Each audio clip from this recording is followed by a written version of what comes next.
notre message en ce moment, c'est la marche avec Dieu. Alléluia.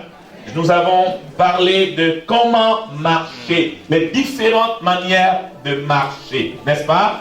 Nous avons vu la marche, n'est-ce pas? La première marche, c'est marcher par la foi.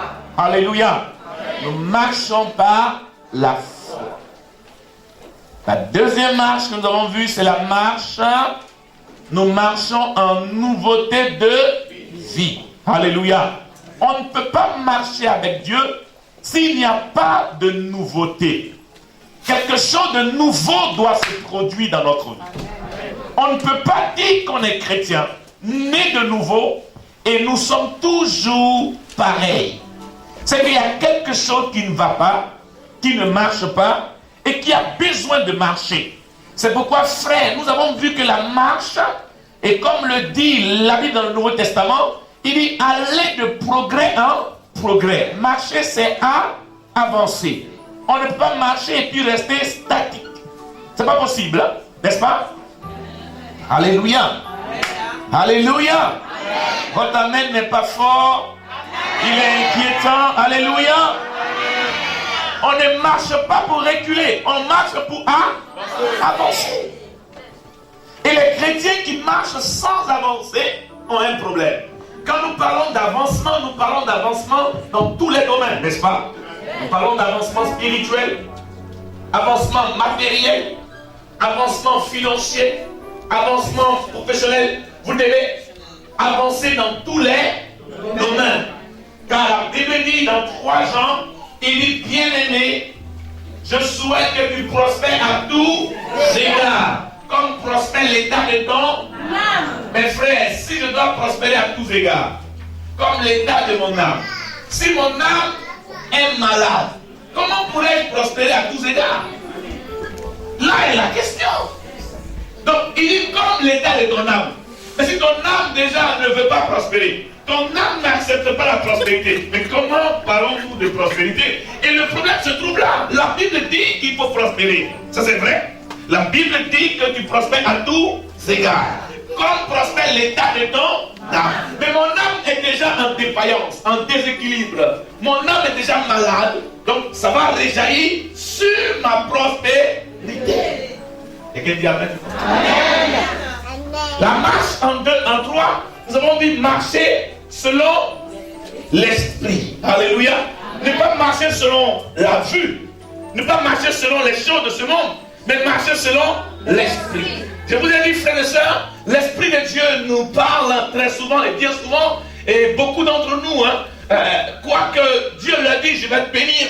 Dieu l'a dit, maintenant je veux que tu avances. Je veux que tu évolues. Ils disent, non, Dieu, c'est pas à moi que tu parles. Tu parles à mon voisin. Tu ne me parles pas à moi. Alléluia. Dieu dit, je vais te rendre milliardaire. Il dit, non, Dieu, moi, les milliards, ça me fait peur. Je n'ai pas envie. Dieu dit, maintenant, je veux que tu sois pasteur. Non, pasteur, c'est pas vrai. Ah non. Frère, écoutez-moi bien. Quand Dieu dit à quelqu'un, je veux te bénir, c'est que Dieu a déjà pris toutes les dispositions pour te bénir. C'est toi qui ne veux pas. Sinon, la disposition de Dieu a été déjà prise. Et le décret est déjà sorti. Maintenant, toi, vers qui la parole a été prononcée et qu'il a reçu, tout dépend de la manière dont tu veux que la chose s'accomplisse. Et c'est pourquoi tu dois marcher par l'esprit, non par la vue. Alléluia. Amen. Alléluia. Amen. La 4e marche se trouve dans Éphésiens chapitre 5, verset 2. 4e sorte de marche. 4e marche. Éphésiens chapitre 5, verset 2. C'est bon? Allez-y, faites la lecture s'il vous plaît. Éphésiens chapitre 5, verset 2. Oui. Et marchez dans la charité, à l'exemple de Christ, qui nous a aimés et qui s'est livré lui-même à Dieu pour nous comme une offrande, un sacrifice de bonne odeur. Alléluia. Ma Bible dit marcher dans la charité. La charité c'est quoi? C'est l'amour. Il dit marcher dans l'amour comme Christ lui-même. Amen. Nous devons marcher en nous aimant. En aimant un frère, en aimant notre soeur, en aimant notre ami, en aimant notre mari, en aimant ceux qui nous persécutent. L'amour ne se limite pas à aimer ceux que je vois. L'amour ne se limite pas à aimer ceux qui me donnent de l'argent. Marcher dans si on n'aime pas. Alléluia. Il faut marcher avec Dieu dans l'amour. Comme Christ lui-même. Frères et sœurs, écoutez-moi bien. On ne marche pas avec Dieu si on n'aime pas. Ça ne marche pas. Parce que marcher avec Dieu, c'est aimer les autres. Ceux même qu'on appelle les racailles du pays.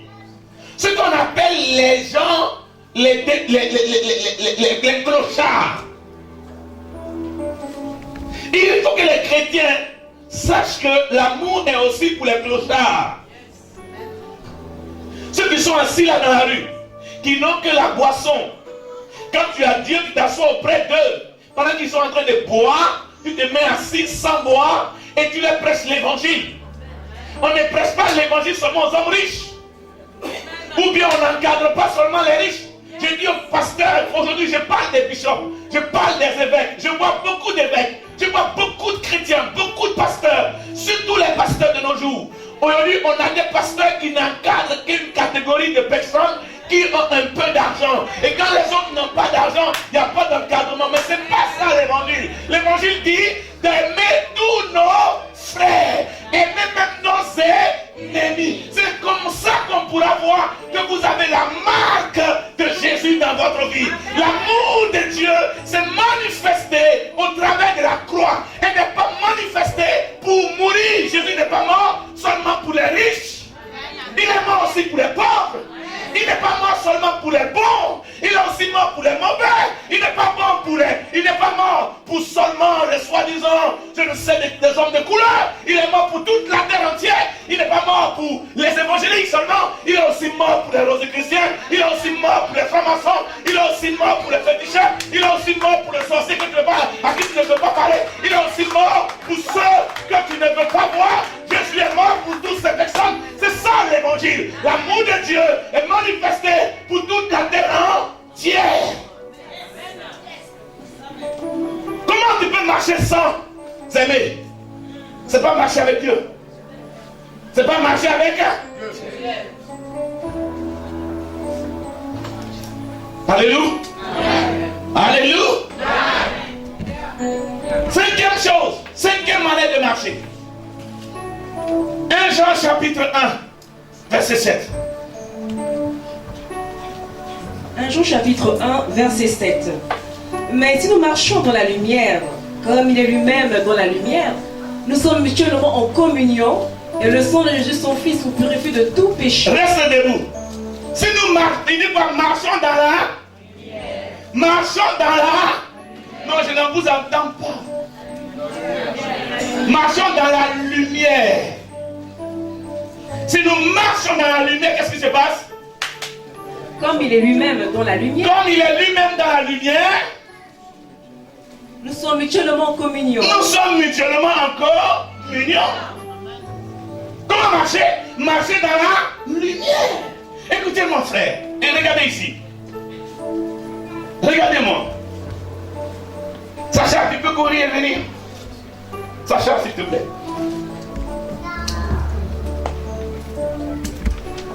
Viens, Jason. Regardez la caméra. Regardez devant vous. Regardez. Alléluia. Qu'est-ce que vous voyez? Hein? Est-ce que quelque chose vous marque là? Qui peut mettre la cour? Qu'est-ce qui se passe? Mon frère, il a la montagne, n'est-ce pas? Lui, il est un peu plus, n'est-ce pas? Si les deux marchent ensemble, est-ce que forcément il y a quelque chose qui va se passer? Est-ce qu'on peut voir une différence? Pardon? Est-ce qu'on verra une différence? La différence c'est quoi? On voit le terre, n'est-ce pas? On est d'accord?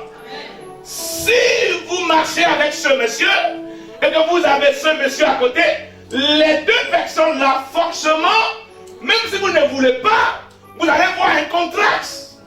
Et vous posez la question, pourquoi l'autre il est de ce terre et l'autre est de ce terre, n'est-ce pas?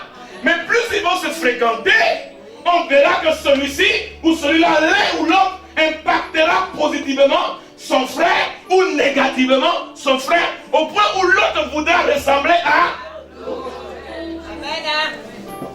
On m'a demandé pourquoi, pasteur, nous voyons trop de nos sœurs venir d'Abidjan, du Cameroun, de Kinshasa surtout. Pourquoi depuis qu'on les voit, quand vous arrivez au Château Rouge, tout est rouge là-bas. Vous arrivez au Château d'eau, tout est l'eau là-bas. Pourquoi? Parce qu'à force de fréquenter des gens qui sont déjà dans une certaine couleur, eux-mêmes sont obligés de vouloir imiter la couleur qu'ils ont trouvée ici.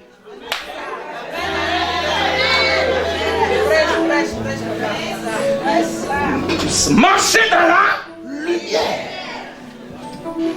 Pourquoi dans mon village, à Dali-Depa, pourquoi toutes les femmes de là-bas ne cherchent pas à payer ces produits? Parce que tous ceux qui sont autour d'elles sont la même chose. On se comprend?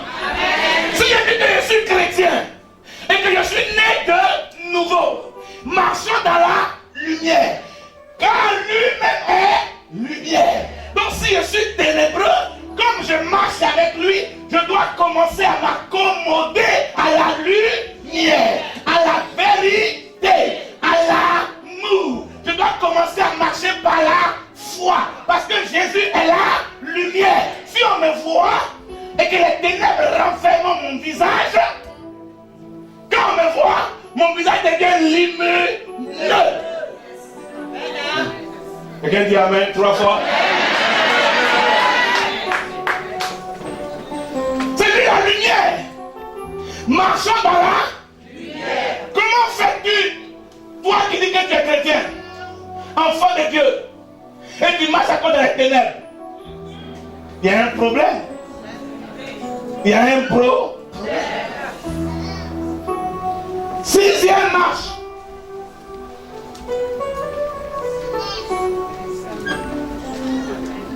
Jean, verset 4.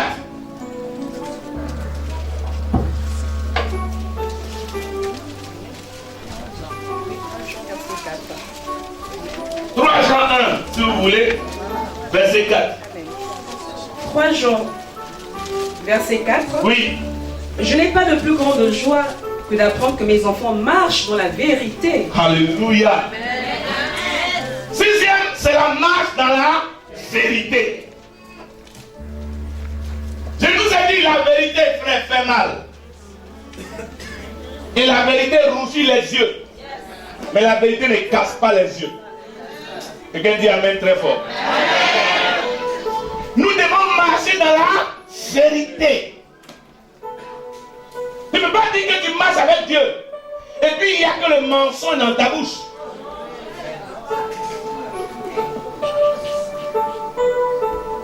C'est celui qu'on aime, c'est à lui qu'on dit la vérité. Je vous ai dit, frère, la parole de Dieu, pour ceux qui m'écoutent, ne rend jamais confortable. Si la parole de Dieu vient te rendre confortable, ce n'est plus la parole de Dieu.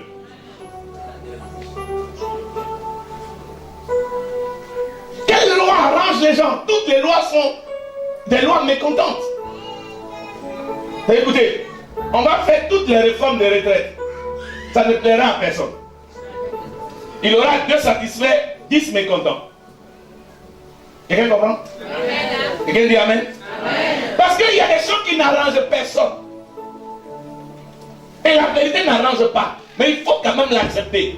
Et la Bible dit, Paul dit à Gaius, je souhaite que tes enfants de qui j'ai entendu parler là, on dit qu'ils marchent dans la vérité.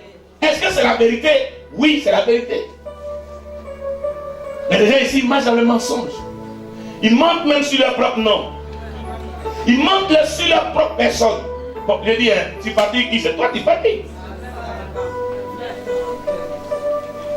Ce qui fait qu'aujourd'hui, on voit ton visage, mais arrêtez, ce n'est pas ton vrai visage. Même la vie que tu apportes là, ce n'est pas pour toi.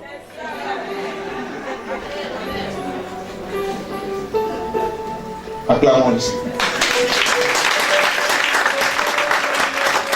La dernière marche, dans Colossiens chapitre 4, verset 5. Je vous ai parlé des 7 sortes de marches, n'est-ce pas? La première marche, c'est quoi? La marche par. La deuxième marche. Pardon? Troisième marche. Marcher par l'esprit. Quatrième marche. Marcher comment? Cinquième marche. Non, quatrième c'est l'amour. Cinquième c'est la. Sixième c'est la vérité. Voyons le septième. Colossiens chapitre 4 verset 5. Colossiens chapitre 4 verset 5. Oui. Conduisez-vous avec sagesse. Oui. Envers ceux du dehors et rachetez le temps. Alléluia. Marchez avec sagesse.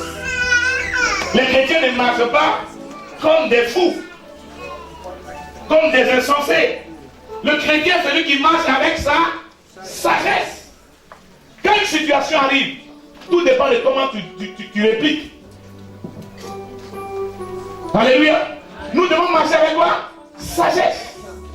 Donc, on marche par la foi. On marche comment? Après la foi, il y a quoi? Nouveauté de vie. Après? Après?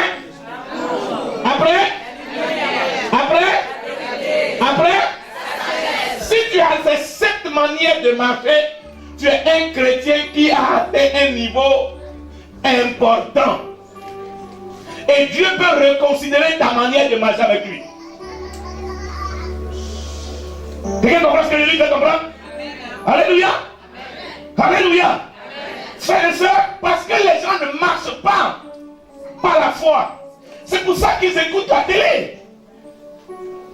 C'est parce qu'ils ont peur du lendemain. Ils ne marchent pas par l'esprit. Ils sont effrayés par tout ce que le diable fait. Ils ne marchent pas en nouveauté de vie. Ils sont chrétiens aujourd'hui, païens demain. On ne sait même pas comment les gars, dans quelle catégorie les mettre. Et je vais vous dire, lorsqu'on marche avec Dieu, s'il vous plaît, le dernier point que je vais aborder avec vous avant la conclusion, c'est s'attendre à des résultats. Il y a une bénédiction qui accompagne la marche avec Dieu.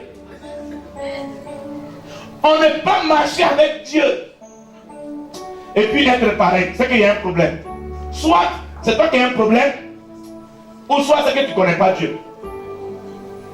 Quelqu'un dit Amen? Amen. Prenez vos Bibles. Dans le livre de Genèse, chapitre 12, le verset 4, s'il vous plaît. Genèse 12, le verset 4. Genèse chapitre 12, verset 4. Oui. Abraham partit, comme l'Éternel le lui avait dit, et l'autre partit avec lui. Abraham était âgé de 75 ans lorsqu'il sortit de Charan. Abraham prit Sarai, sa femme, et l'autre fils de son frère avec tous les biens qu'il possédait et les serviteurs qu'ils avaient acquis à Charan. Alléluia. Alléluia. Alléluia. Le thème se le développe sur le troisième sous-thème, c'est quoi? C'est les conséquences directes de la marche avec Dieu. Et je vais développer 7 conséquences. Si tu marches avec Dieu, frère, nous avons vu Enoch qui a marché combien d'années avec Dieu? Combien? 300 ans. Je vous ai dit dimanche dernier que tu viens à l'église, c'est une chose. Marcher avec Dieu, ça n'est une autre. Quelqu'un comprend ce que je dis? Et la Bible nous parle de quelqu'un ce matin qui lui a marché avec Dieu. Et c'est Abraham. Et de qui je voudrais parler? Et je voudrais que vous compreniez que Abraham, la Bible dit, Abraham partit comme l'Éternel le lui avait dit. Et l'autre partit avec lui. Abraham était âgé de 60, combien? Combien? 75 ans lorsqu'il sortit de Charan. Frère et soeur, c'est à 75 ans que quelqu'un Dieu va venir lui parler. Sa femme avait combien? Sa femme avait quel âge? Sa femme avait quel âge? 65 ans. Parce qu'il était âgé de sa femme de plus de 10 ans. Alléluia. Et regardez, la Bible dit que au verset, allons, regardez le verset 10.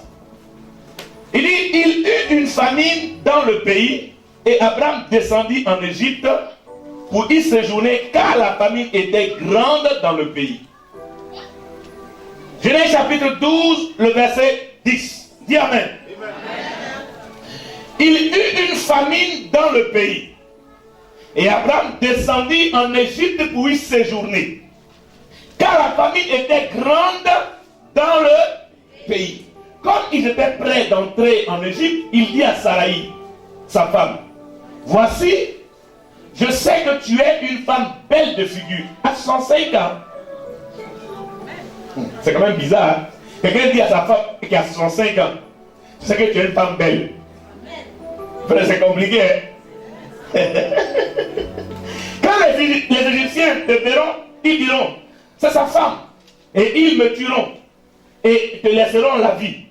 Dis, je te prie que tu aies ma soeur, afin que je sois béni, je sois bien traité à cause de toi. Et que mon âme vive grâce à toi. Aïe, 65 ans. Bien aimé, je voudrais dire à quelqu'un que quand on marche avec Dieu, il y a un appel qu'on entend. L'appel de Dieu, ce n'est pas le fait d'être pasteur. Ce n'est pas le fait de devenir pasteur qu'on appelle appel. C'est faux. Quelqu'un qui a l'appel de Dieu sur sa vie n'a rien à voir avec servir Dieu.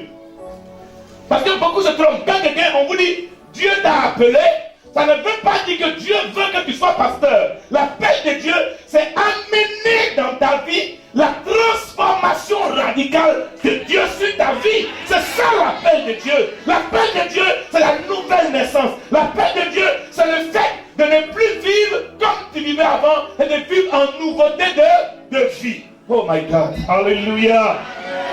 La Bible dit que lorsque Dieu dit à Abraham, Abraham est parti dans le pays qu'on appelle Canaan. N'est-ce pas? Il est arrivé de Charan, il a laissé son père, Terach. Et il est allé dans le pays de Canaan. Mais pendant qu'il était à Canaan, la Bible dit qu'il eut une famine dans le pays. Frère, écoute-moi. Quand Dieu, tu commences à marcher avec lui, et que tu arrives dans le pays que Dieu te propose, attends-toi à une famine. Attends-toi à la famine. Et la famine ne sera pas une petite famine, ce sera une grande famine. Regardez, la Bible dit qu'il eut une grande famine au point où Abraham est parti où ça en Égypte. Tu es chrétien, non? Tu t'es converti. N'est-ce pas? Tu es zélé. N'est-ce pas? Tu commences ta marche avec Dieu, n'est-ce pas? Les problèmes surgissent de toutes parts. Je dis bien de toutes parts. Ton pasteur t'en veut. Ta maman te chasse. Ton père te haït. Ton travail te licencie. Depuis que tu as dit j'accepte Jésus. N'est-ce pas? Tu te retrouves face to face. Le seul petit ami que tu avais, qui voulait te marier, te dit que ton histoire de Jésus la laisse tomber, je ne te marie plus. Et il te met dehors. Tu te retrouves dans la rue. La famine te prend de par-ci et par-là. Tu te retrouves seul dans la vie. Écoute-moi bien. Je parle à quelqu'un ce matin qui traverse cette situation. Parce que tu as pris l'engagement de marcher avec Dieu, tu te retrouves seul. Mais je vais te dire que ton Dieu n'est pas mort, il est ressuscité. Mais regardez ce qui se passe. Abraham va aller où ça? En Égypte. Mais frère et soeur, quand ça choque trop, l'Égypte c'est le symbole du monde. Quand on devient chrétien que ça choque trop, qu'est-ce qui se passe? Bien souvent, on est tenté de retourner dans le monde. Et voyez-vous, beaucoup de ceux qui marchent avec Dieu aujourd'hui de nos jours, pasteurs, je dis bien des pasteurs. Être pasteur, c'est un titre honorifique. Ça ne veut pas dire que tu es sauvé. Être ouvrier, c'est un titre dans l'église. Ce n'est pas dire que tu es sauvé. Écoutez-moi bien. Servir dans l'église n'a rien à voir avec marcher avec Dieu. Ce n'est que du bénévolat. Être ancien dans l'église n'a rien à voir avec marcher avec Dieu. La plupart des frères aujourd'hui, on trouve des pasteurs qui sont eux-mêmes plus adultériés que les chrétiens. Pourquoi? Parce que Dieu les a appelés à marcher avec eux. Ça veut dire qu'ils se sont retrouvés sans argent, sans bien. Ils ont tronqué, ils ont échangé, ils ont monnayé l'évangile que Dieu leur avait proposé. Et comme ils sont retrouvés dans la famine, ils ont préféré prêcher un évangile pour le bas-ventre, un évangile pour l'argent, un évangile pour les femmes, un évangile pour les riches, un évangile pour ceux qui pouvaient les arranger. Et c'est pour cela qu'aujourd'hui, il y a des gens qui sont dans l'église. Dans l'église, on les voit responsables, ouvriers, mais chez eux à la maison, ils ont des copains cachés que nous on ne connaît pas.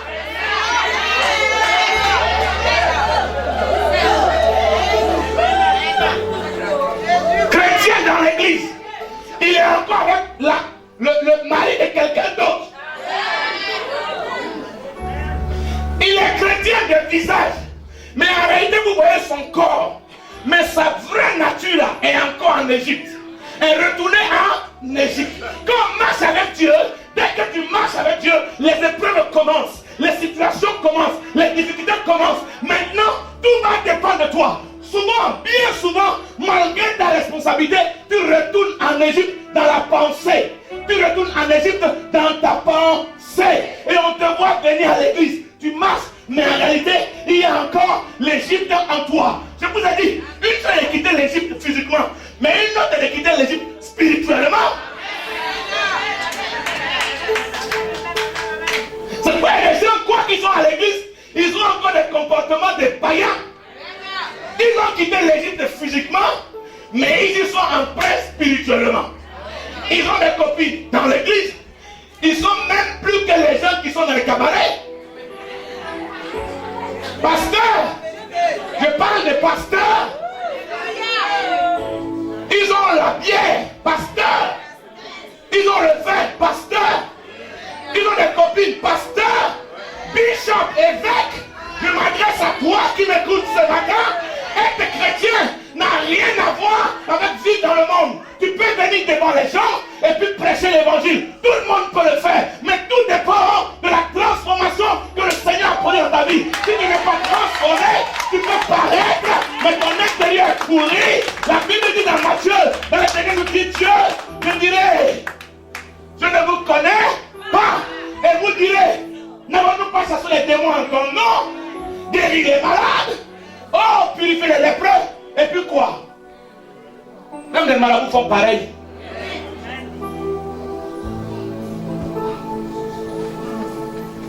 Alléluia. Abraham, après avoir entendu Dieu, quand il a commencé à marcher avec Dieu, la Bible dit qu'il est retourné en Égypte à cause de la famille. Je parle un français ce matin.